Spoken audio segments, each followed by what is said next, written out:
All right, welcome to another political perspective today. My name is Ifan Kale.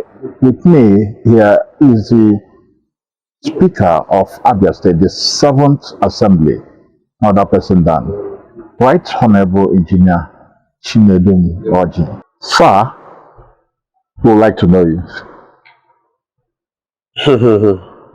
My name is Right Honorable Chinedum Orji, Speaker of Abia State House of Assembly. Am I? All right, sir, the 7th Assembly under your leadership has largely been peaceful in the last 4 years. What has eroded the peace harmony in the assembly, which led to your impeachment? Purported impeachment. Okay, per se.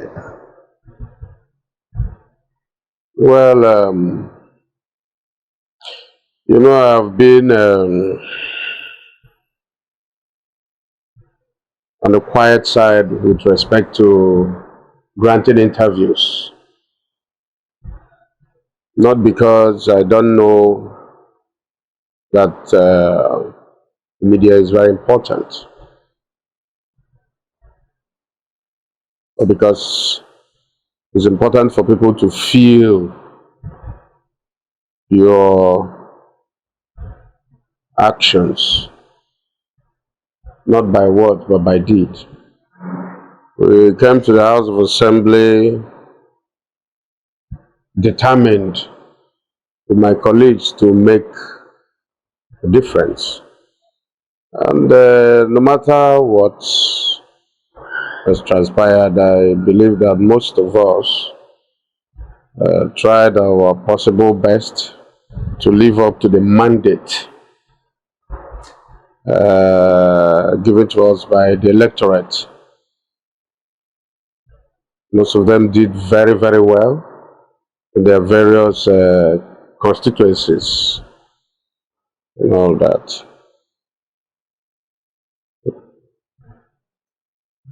But the issue of interference and those that feel that they are closer to the governor or to the executive than myself began to play out. That a lot of propaganda, a lot of blackmail became the order of the day. And I feel that at that point was where the peace and the tranquility of the house started eroding. Thank you. Thank you, Mr. Speaker. Thank you. You've been able to clarify that you remain the Speaker of the Abia State House of Assembly. I would like to go into the next question, and which is, there are allegations that the purported impeachment was sponsored. I don't know. Do you have an idea? Can you give us insight into exactly what transpired? If you know those who are involved or who sponsored this purported impeachment? My brother, I'll be frank.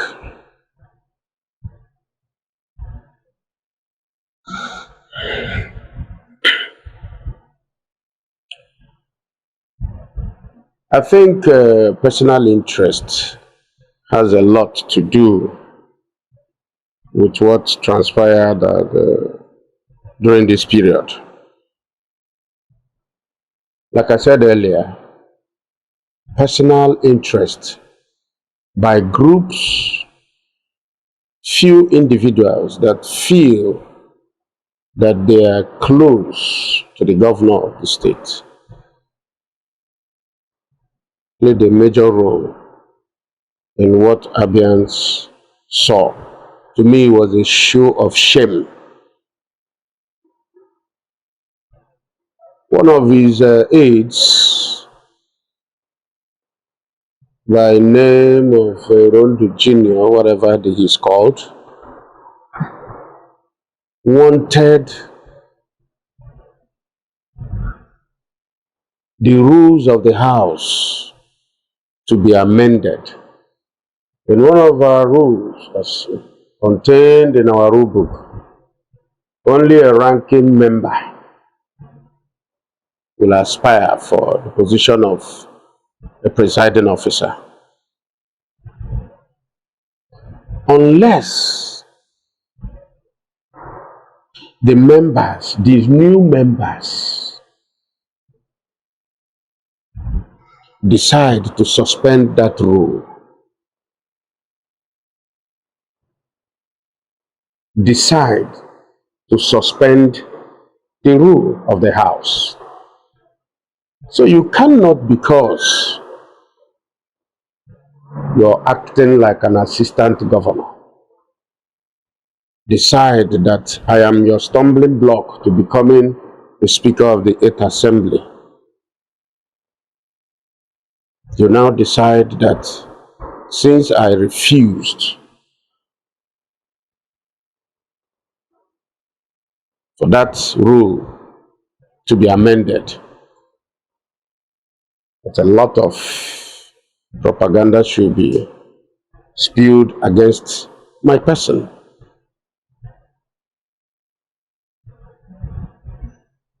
I don't believe that it is my responsibility to determine for the next governor of the state who his speaker or how he intends to go about the inauguration of the 8th assembly should run. As far as I'm concerned, my tenure ends by June 10th. Whatever happens after that is not my business.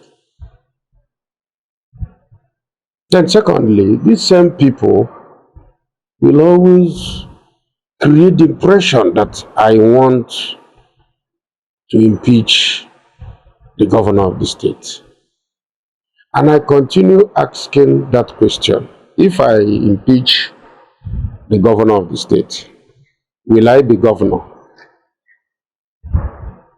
Am I going to be governor?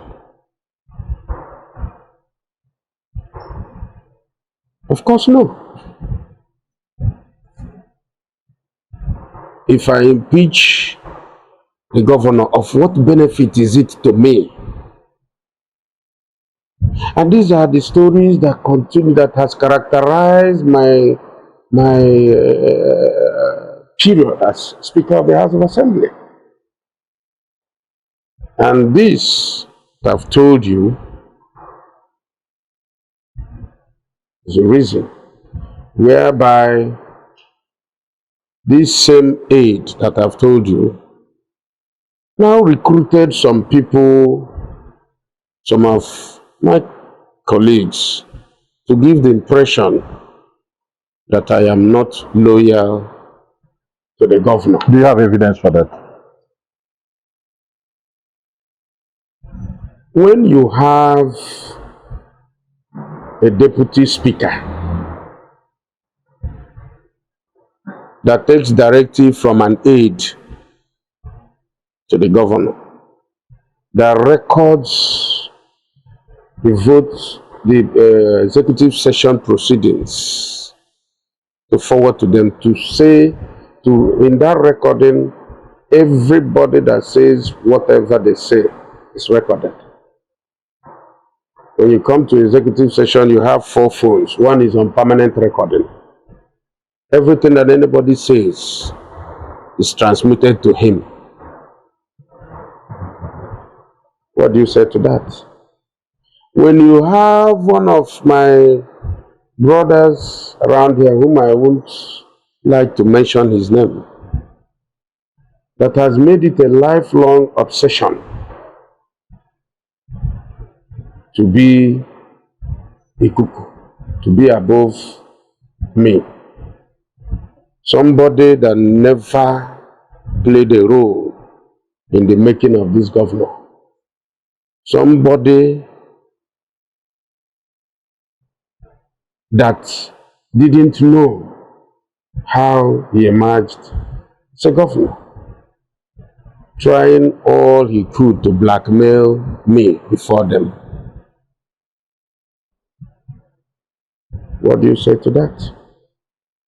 So when you look at the charade that they did, the House was adjourned, and the former deputy speaker, without the consent of the speaker, reconvened the House outside the premises of the legislative arm of government in a government guest house, in a dining table, with the offer of monetary inducement. What other evidence do you need? So let them show us from the list. We are 24 in number. Let them show us. Let us prove it here how they are 16. I would like us to prove it. How are they 16? Okay, that's another area of the question which is very interesting because they have showcased signatures of House members who signed as regards your promoted impeachment. Now they say they are 16, and then you have, based on that number of 16, that means you have a lesser amount of number of people on your side. Good. Can you disprove that? They said they are 16. Okay. Was Honorable the whip of the House, Honorable Kelechi Onuzurike, did he sign? No, I didn't see signature. Did Stanley Nwabisi, did he sign? There's a signature there. Did you see the statement that he brought out the next day? I've read that. You read the statement. So what does that tell you? He took permission from me to travel to Canada to see his family. So how could he have signed the letter from Canada? That we should reduce them to 14 now. Let's not move forward. We mentioned 2 names, isn't it? Good. Did you see the signature of Honorable Allen Nnamdi Nwachukwu there? No. Hmm? I'm not too sure that's one. Because they are looked at this, they have him too. Where was his signature? Can you show me where his signature was? So, but for you to have an impeachment of a speaker, those that are against the speaker must show body presence and say that they own that signature. Not telling us that you have 16 signatures. And I have just mentioned 3. And on this side, you know how many we are. So how many has he reduced it to? I am not saying that I'm not competing with them with their numbers. All I'm telling you that at the end of the day, when you verify those signatures that signed, they are not more than 9. They are not more than 9. Let them prove that they are more than 9. Then we'll start talking. Okay. Mr. Speaker, let us move from here. The former Deputy Speaker of the House of Assembly was on television this morning and was also on radio also today also. And he made allegations of you being high-handed, being holding down to some of his legitimate income, which he tagged security bill. Yes. For the past 9 months that he not paid him that security bill. Yes. And what he termed also financial recklessness. In fact, if you listen to that television interview, he said you pocketed them. Mm-hmm. I do not want to be rude to an honorable member, and I do not want to engage him, because you must operate at a certain intellectual level academic level to engage me. Since he's lacking in those two, I do not want to engage him. If he likes, he can speak to CNN. It's not my business. All the allowances of the house, I will not, because we have issues in the house, and I will start mentioning the sources or our sources of payment to the press. I will not do that just to please him. I will not do that.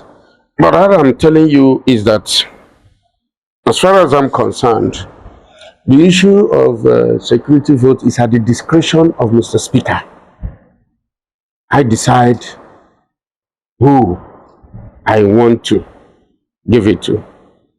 If you're hobnobbing with someone that has assumed the position of an assistant governor in the state and wants to pocket everybody, he wants to pocket the office of the deputy governor.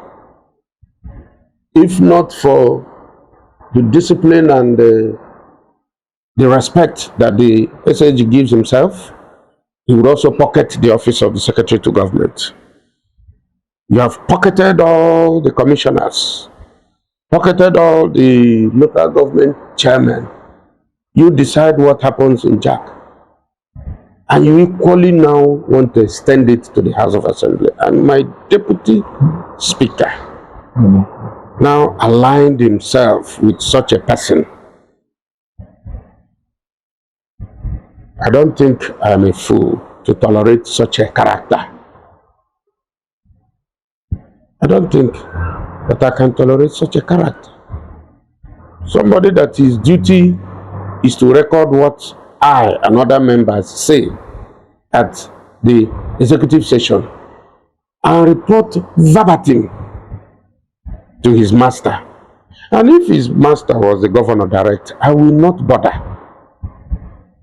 But being subservient to a mere aide to a governor is something that I cannot tolerate any longer. And that is the reason that I decided to channel that aspect of the money to other meaningful use. It is not his right. It is my right to give. So I'm not here to deny it. Even though he's claiming it's 9 months, it's a lie. For 6 months, I withheld it and I used it to do other meaningful things, because you cannot empower your enemy. He made himself my enemy, and you termed it correct. Why are other members of the House not complaining? Why are the other principal officers not complaining? Has any other principal officer come out to tell you that their entitlement that is due to them from Mr. Speaker's security vote does not get to them? Why is it only him that is complaining? The paper I have here, which you can only see in camera, because I told you I will not expose my colleagues, I will not do that, shows you that at any point in time that one of our allowances, we have legitimate allowances in the house. I will not come here and say we don't have allowance. Yes, we have legitimate allowances. You will see that one of them is the same amount that is given to ranking members here. Every person that is here gets the same amount that the speaker gets, and his name is there. He is getting those monies. The only money that he is not getting is a security, which I feel that he is not entitled to. But he said he's entitled to. He is not entitled to it, because it is the same thing with the governor's security vote. The governor can decide. He can decide not to give you anything. There is nothing you can do about it. He is not So entitled. it's not a constitutional matter. No, it's not. The security booth is at your discretion. It's at my discretion, whatever I do with it. Off camera, I will tell you how much it is. And I'm asking you, I'm asking you to ask the other members of the House of Assembly that are principal officers. Ask them if their security vote does not get to them, from the majority leader to the minority whip. Ask them. So, Mr. Speaker, you've talked about over and over of this aide of the governor who is also with that same word of pocketing almost every angle of government, pocketing. As a legislator, are there not duties, are there not around duties where you can be able to checkmate these activities as the leader of the House of Assembly with your other members? My brother, listen carefully. I am the Speaker of the House. I am not oblivious of my antecedent. I'm not oblivious of my antecedent. And what some actions that I will take may or may not generate. I have seen so much interference. So much interference. Like I said, this interview is specifically based on to talk about the House of Assembly. I am not here to talk about the governor. As far as I'm concerned, excluding these so-called assistant governors, the man is quite a humble person. Really, governor? He's quite a humble person, quite a nice person. As far as I'm concerned. And he knows the role I played. And it is that role that I played, which I have not bragged about, that has made him to have equal level of respect for me. Can we know the role? You are not a stranger in the state in 2015. Okay. So let's stop it at that. So for me, I promised him in 2015 that I will not be a stumbling block to his government. I have always given a good advice. My own father may not have done all that is expected of him as a governor.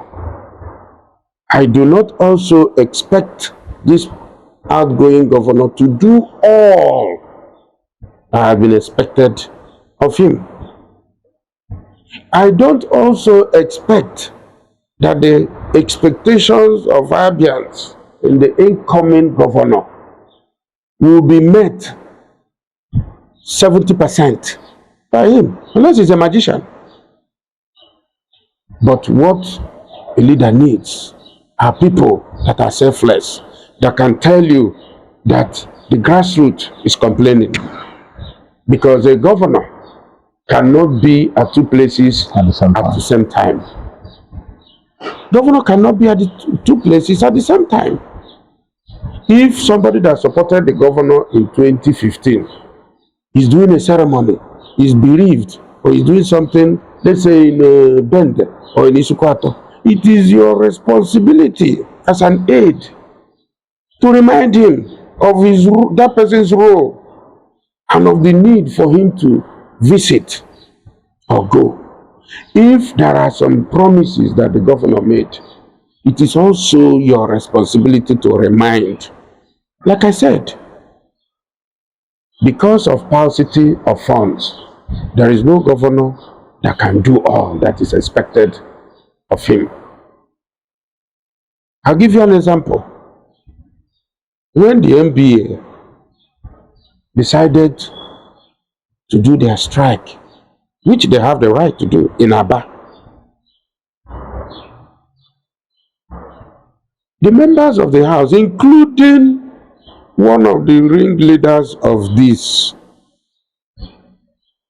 purported charade, one of them happens to be a former speaker, was the one that convinced me and convinced the other colleagues that there is need for us to go to Abia and quell that impending protest. He didn't give that advice. I won't, because we're having issues now and I will discredit him. No. Unlike them, I'm too civil.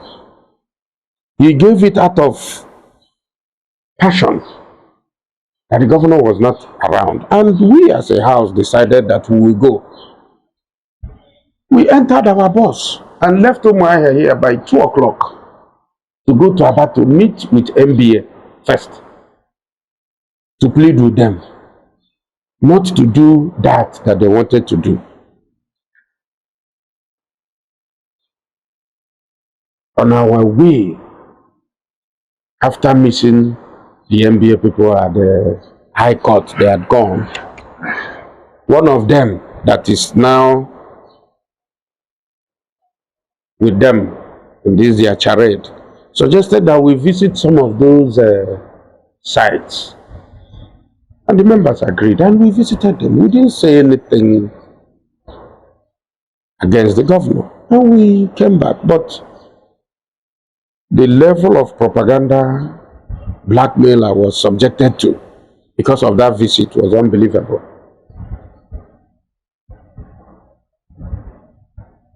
Let me tell you something. If our finances with respect to IGR is not vigorously pursued, there is no miracle any governor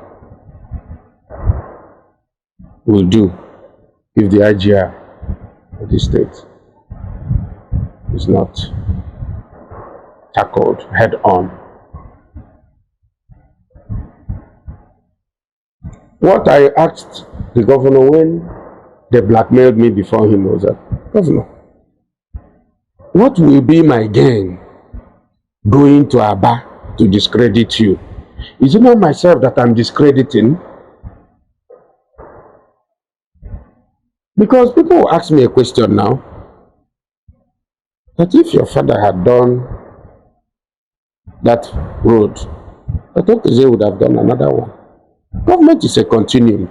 I won't stay here and claim that my father did every road in Abia, or did all that Abia people wanted, or even Umuahia people, or even Bende people. But like I said, government is a continuum. That was when he now knew that I had no ulterior motive to embarrass him. Why would I embarrass him? He's a governor in PDP. I'm speaker, I'm in PDP. Why would I embarrass him? Of what benefit? But these people that have surrounded him, they have never seen anything good in me to report to him. And that is the answer to that your question. And Mr. Speaker, I have a challenge with comprehending the way you describe it. Is as though they don't like you. They don't like your why? Why would they not want to work with you effectively? Why would they want to undermine you? What are the reasons? Because I don't like their style. I don't like their style. Abians are used to government of the governor comes here, he tries as much as he can to do as many projects as he can. Number one. Number two, the governor tries as much as he can to carry the youths and the stakeholders along. No matter what anybody says in this state, you don't group all stakeholders as not being relevant. It's not done anywhere. It's not done anywhere. If they are not relevant in the scheme of things in this state, why did we fail election? Why did we not see any stakeholder coming out at their polling unit and at the collection center from Okwa East to Isukwata? Why? Why did they lock themselves up during the election? It's because of these people.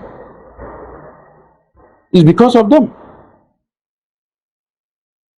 And they know that I have been against their system of shutting reasonable people away from the governor. And that is why they would not like, because when I see the governor, I'll tell him my mind. And because I tell the governor my mind, it will be interpreted that maybe this one is that is not loyal or whatever. You cannot tell the governor the news or what he wants to hear. It's not possible. Like I told you, I'm always very careful when I talk about the present governor, because my father has sat on that seat. And as far as I'm concerned, nobody is perfect. You need reasonable, dedicated people around a governor to help him to succeed, to remind him of things that he has forgotten. And that is where the problem lies. All right, so you have been in the Abia State Assembly for the past 8 years. What has been your high point in terms of serving the people of your constituency? You know, if it's about provision of infrastructure, you are in Omaya. Your friend, the other publisher, you are in Omaya.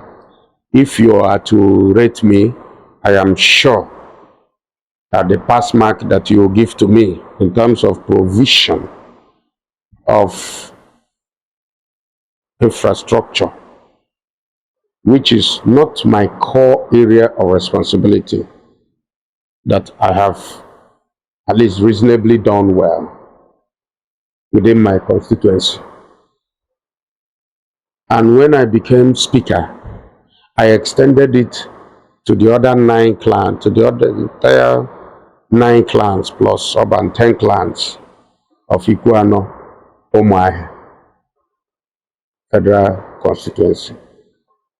I do not like to, will I say, blow my own trumpet. I do not like to do that. My constituency is a very difficult constituency with a lot of urban, non-indigenous population and all the rest of it.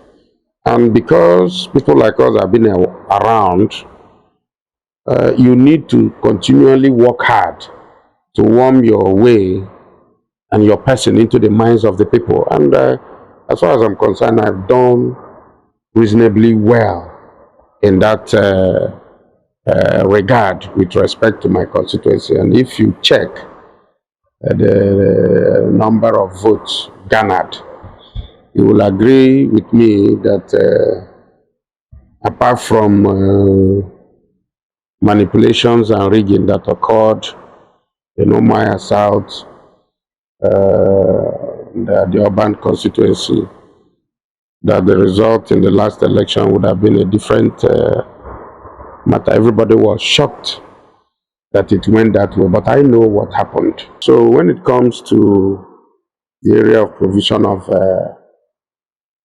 infrastructure, I would say that I have done reasonably well. No politician calls himself an A. No, you don't do that. But I would say that I have done reasonably well to meet the expectations of my constituents. Still on your constituency, you lost your bid to represent Ikuano Omaya Federal Constituency in the House of Representatives to the Labour Party. Would you say you are one of the victims of what we have been tagging Obi wave? Well, the Obi wave was a phenomenon. Our people, the Igbos, rightly felt that it was that we have a good candidate to represent them as president. So PDP were swimming against the tide of the Obi wave. Yes, it had an effect in our election, as people felt that even in the first election, that the ballot papers given to them were. But even as at that, I want you to take a look at the result that I had, and you compare with others, and also look closely at the areas of infractions that I've told you. Then you put one and one together. Yes, be well done. I will not be kind to myself if I say that it didn't contribute, but it wasn't the factor that led to my not winning on a general level. Other factors which I would like to keep to myself played a role in it. Okay, what is your future of your party, the PDP in the state, having lost the governorship seat for the first time in 24 years? The future of PDP in the state is a PDP, if they need to bounce back, we need to go back to the drawing board. Seriously, why are you laughing? Are you a member of the opposition and you are interviewing me? No, your attitude. You know, gentlemen, I always like to be frank. Every interview, every question you have asked, I've tried to answer it frankly. PDP needs to go to the drawing board. They need to go to the drawing board. Do some strategy, reorganization, bring in faces that the people like, rebuild and relaunch. That's all I can say. Okay, what about the stakeholders? And because they have been saying stakeholders in PDP have failed. So we would like to know more about. I want to ask you a question. Is it all the stakeholders that failed? I don't know them. Go and check the result of some of the stakeholders and see whether all of them failed. There are still some stakeholders, even those that are not recognized, that passed. I don't believe that somebody that has stayed 30 years in politics, 25 years in politics, and all of a sudden you tell me that that person is no more relevant. It's not possible. Did you empower him to be relevant? You empower him. Abia, we have a lot of these stakeholders, yes. But less attention was paid to the upcoming stakeholders within the ages of 35, 40, 45. And that was where we made the mistake. Because those within that age bracket have people that they control also. They are mainly lawyers, doctors, businessmen outside the state. But they have influence in their local government, in their communities.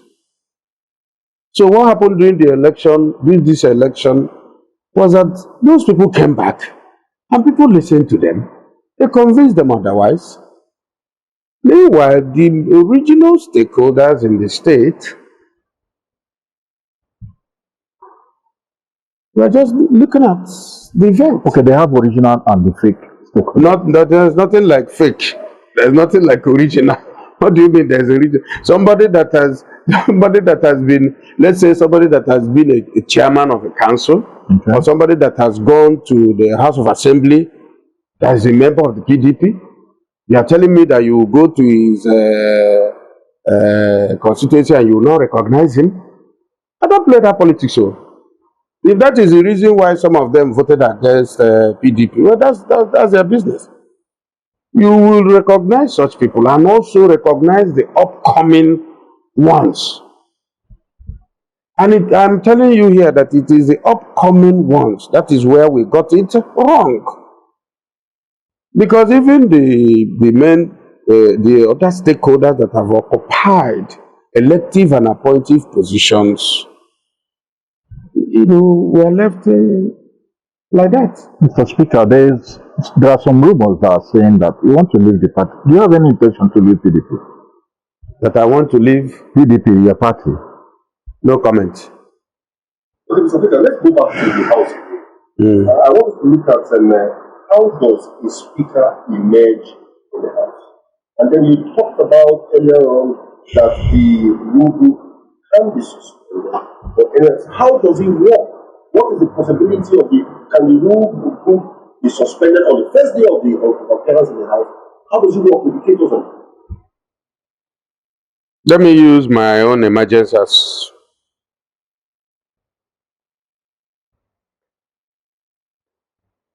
I emerged unopposed because my colleagues supported me. There was no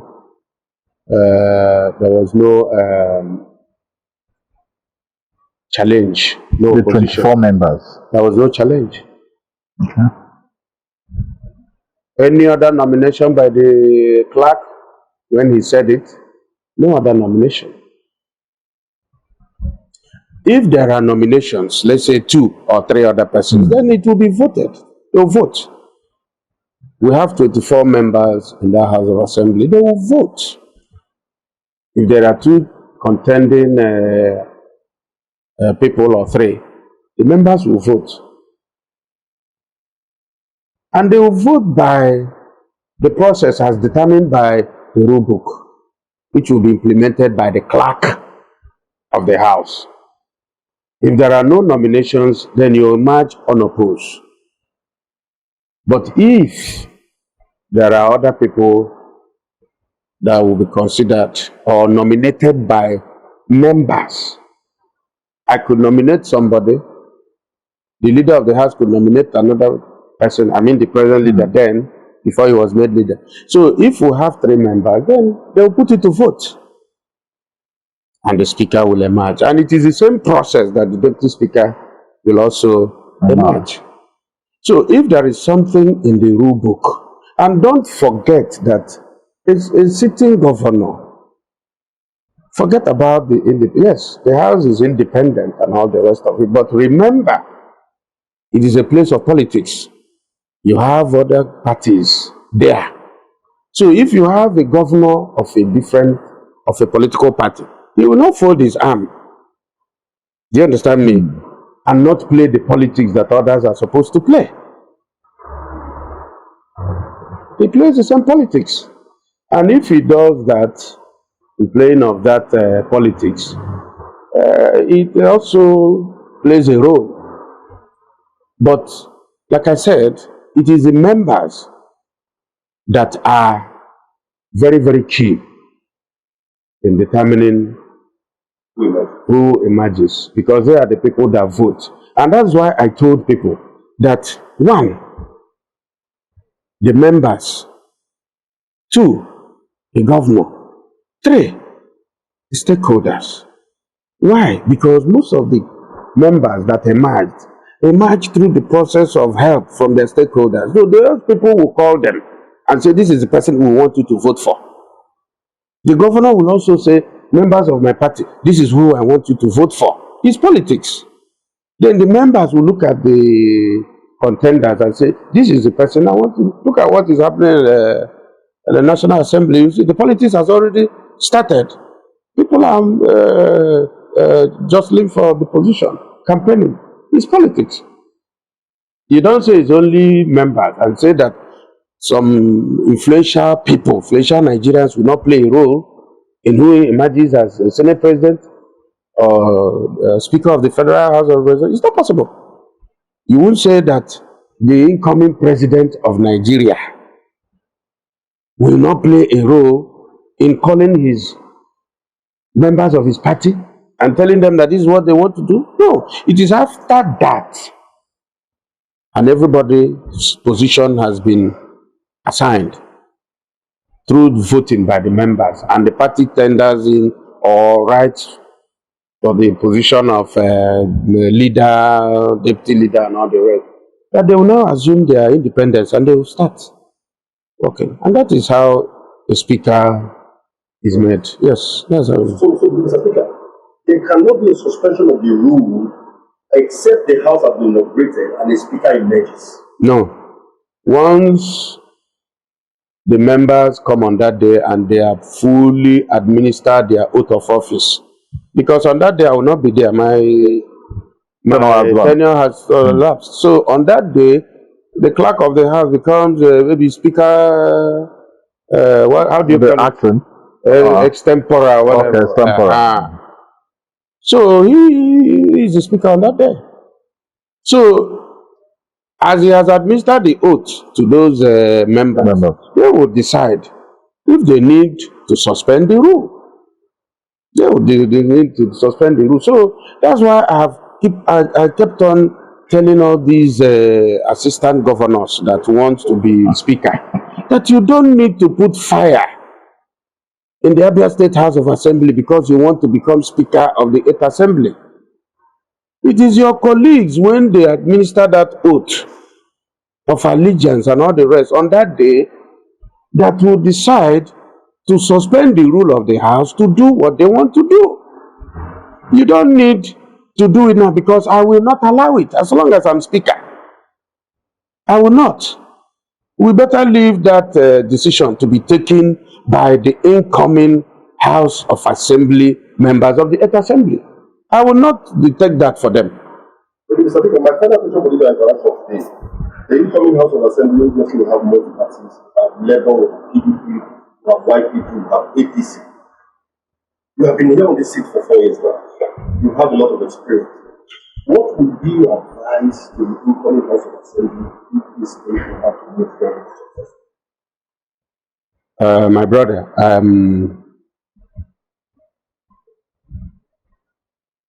the people have spoken, whether we like it or not. Even though there are areas of infractions, breach of electoral guidelines, which the normal processes, anybody that feels aggrieved can go to the court. But for now, we are not going to castigate anybody because somebody lost the election. No. On the 10th of June or any other day that the proclamation will be sent to the governor and approves that the new house should be inaugurated, the members from the various political parties will be sworn in, and the jostling for the position of speaker will start. I don't want to talk about that because it's not my area of jurisdiction anymore. That area is left for the newly members, 24 of them. That's their decision to make. It's not mine to make. My advice would be that this state needs to move forward. When PDP won, I've been winning election. The other parties, yes, they will go to court. And after we win them or won them in court, they will go and become opposition to PDP. Now, unfortunately, we will now find ourselves being the opposition. But I prefer constructive criticism, not destructive one that we've been experiencing. Not tomorrow, people, instead of telling the governor-elect that will soon be governor, please, you have not done this, you have not done that, you have not done this road for us, you have not done this. You now start picking on his children, picking on his wife, picking on personal life is not fair as far as I am concerned. The House of Assembly will play a major role in helping any government here to succeed.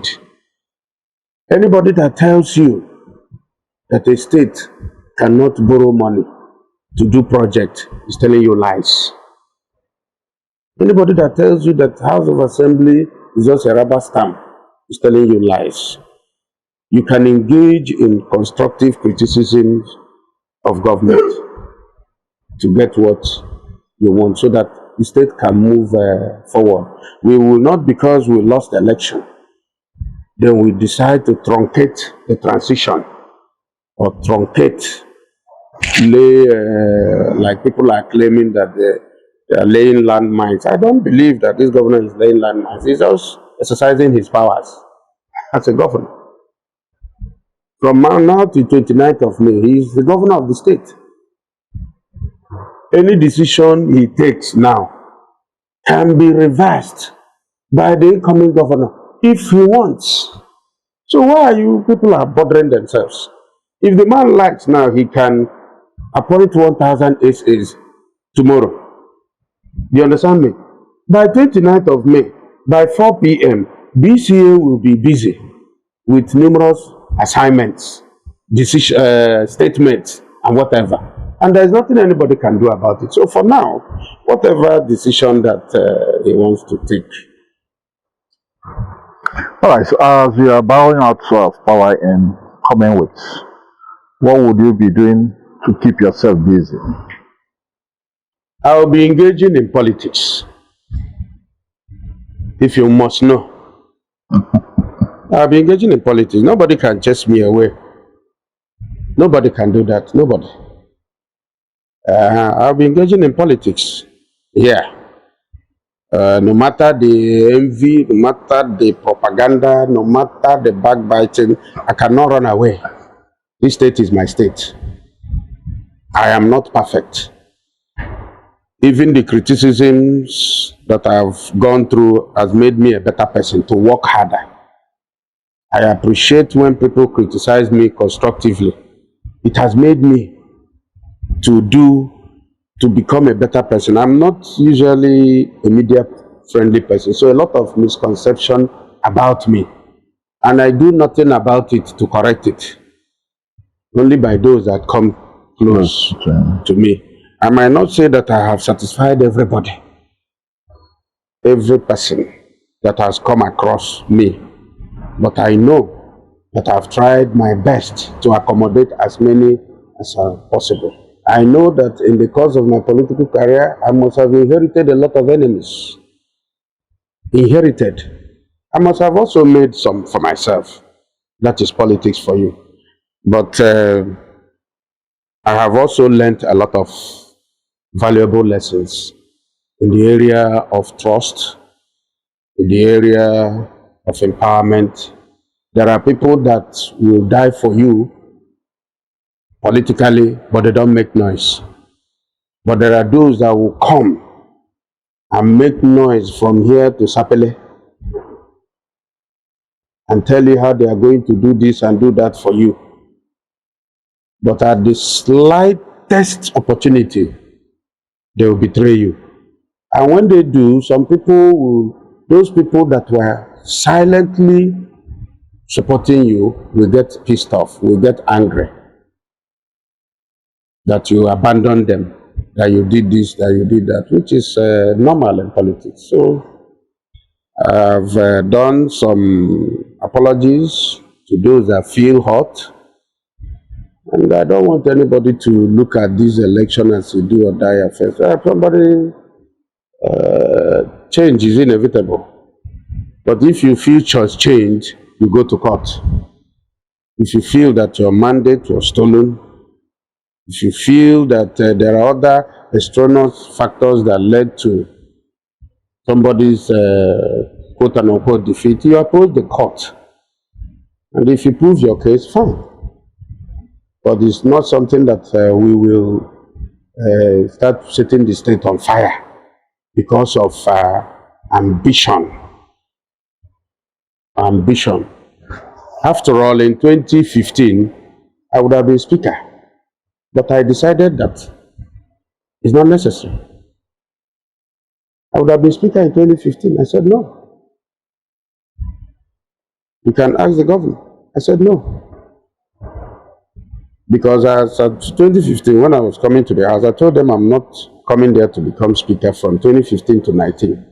And immediately I won my re-election in 2019. I approached the governor and said, I would like to, that position we discussed, I would like to, for me to become speaker. And I went there unopposed. And I've tried my possible best to satisfy my colleague. I may not have done all that they expected, but I do not expect the level of betrayal some of them had to engage because of a paltry sum of money.